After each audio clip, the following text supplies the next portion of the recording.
اللهم اغفر لحينا ومجد شهید ہے سب کے روحوں کا سکون پر اثر پہنچا کر حاضرین مجلس کے ابا اٹیک کیا بہت بڑا ٹیررسٹ وہ ایک چیز ہاں یہ ایک پلوامہ اس میں بھی تھا جی وہ جیش محمد کا بنا کے کوٹلی میں بتائیں گے ہاں بالکل پہ وہ انعام رکھے پڑتے ہیں بہت بہت رحم کرے اللہ احد اللہ الصمد لم یلد ولم یولد ولم یکن له پھر مومن روڈ یہاں پہنچے ہیں اور پہنچ آپ کو مبارک ہو شکریہ اور امن سے اپیل کیا امن نکال جو پہلگام میں ہوا بہت برا حادثہ تھا، دہشت گردی کوئی بھی برداشت نہیں کرے گا، مگر جتنا ان میڈیا چینلز نے ماحول بنایا جنگ کے لیے، مجھے سمجھ نہیں آتی why they are so blood thirsty. یہ دیکھتے نہیں کہ ہمارے بچے، ہماری عورتیں، ہمارے لوگ جن کا کوئی لینا دینا نہیں جنگ کے ساتھ، وہ کس طرح یہاں کس طرح گھر اجڑ گئے ہیں، بربادی ہو گئی ہے، کہاں سے بنائیں گے؟ زندگی بھر لوگوں نے پیسہ جمع کر کے اپنا آشیانہ بنایا ہوتا ہے، سب تباہ ہو گیا ہے۔ تو میری سرکار سے گزارش ہے، ایک تو ان کو جو ہے ڈکلیئر کیا جانا چاہیے، یہ شہید ہے، یہ اس میں تو کوئی شک نہیں ہونا چاہیے، بیکاز نہتے لوگ تھے، معصوم لوگ تھے، ان کا نہ جنگ سے لینا نہ دینا، نہ انہوں نے جنگ شروع کی، نہ ان کی مرضی سے جنگ ہوئی۔ دوسرا یہ ہے کہ جو مکان ڈسٹرائے ہوئے ہیں، کم سے کم 50 لاکھ روپے ملنا چاہیے، جو مکان جن کے بالکل تباہ ہو گئے ہیں،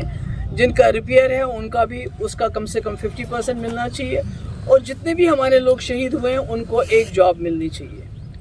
کم سے کم اتنا تو مجھے لگتا ہے، اتنا تباہی کے بعد کم سے کم یہاں کے جو لوگوں کو اتنی مصیبت دیکھنی پڑی، کیونکہ گھر میں کوئی نہیں ہے، غریب لوگ ہیں، بے بس لوگ ہیں، جو گھر کا کمانے والا تھا وہ چلا گیا تو اب کون کہے گا؟ ابھی میں نے دیکھا یہاں جہاں میں گئی، چھوٹے چھوٹے 2 بچے ہیں، یہ جو سردار بھائی ہیں ہمارے، 2 چھوٹے چھوٹے بچے ہیں، اس کے ایک بیٹا اور بیٹی، تو کون کمائے گا ان کے لیے؟ تو میری سرکار سے یہی گزارش ہے کہ اس میں ان کو بڑی اچھی طرح سے ریہیبلیٹیشن پیکیج ہونا چاہیے۔ اور کئی جگہ میں سرن کوٹ میں گئی تو مجھے وہاں شکایت آئی کہ جن کا انشورنس ہے ان کو جے کے بینک انشورنس کہتا ہے یہ جنگ تھی، غور کام انشورنس، تو یہ کیا کمال ہے؟ یہ کیسے چلے گا؟ تو باقی جہاں تک آپ جانتے ہیں کہ میں جب سے یہ شروع ہو گیا ہے، میں نے پہلے دن سے بولا ہے، جنگ کسی مسئلے کا حل نہیں ہے، کیونکہ جب جنگ ہوتی ہے تو یہ شروع تو ہو جاتی ہے پر اس سے حاصل کچھ نہیں ہوتا ہے، بلکہ دونوں طرف کی ہار ہو جاتی ہے، کیونکہ معصوم لوگ دونوں طرف سے مارے جاتے ہیں۔ اگر یہاں زین اور عروبہ ماری گئی، 12 سال، ابھی ان کے 25 اپریل کو ان کا برتھ ڈے، 12 سال کے ہو گئے۔ وہاں میں نے دیکھا چھوٹا بچہ 7 سال کا ارتضا عباس، چھوٹا سا 7 سال کا بڑا خوبصورت سا بچہ، وہ اس کو بھی یہاں شیل لگا تو اس کی وہ ایسے ہوئے۔ تو میں سمجھتی ہوں یہ برا ہے۔ میں پھر کہنا چاہتی ہوں کہ ابھی جو ہمارے ملک میں اور پاکستان میں ایک سیز فائر ہو گیا ہے، تو یہ it should not be an event, ایک بار ہو گیا تو بس نہیں، اس کو قائم رکھنے کے لیے محنت کرنی پڑے گی، اور اس میں دونوں ملکوں کو انویسٹ کرنا پڑے گا تاکہ دوبارہ خدا نہ خواستہ اس قسم کے حالات نہ ہو جائے۔ اور میں ساتھ ہی یہ کہنا چاہتی ہوں، ہمارا ملک بڑا ہستہ بستہ ملک ہے،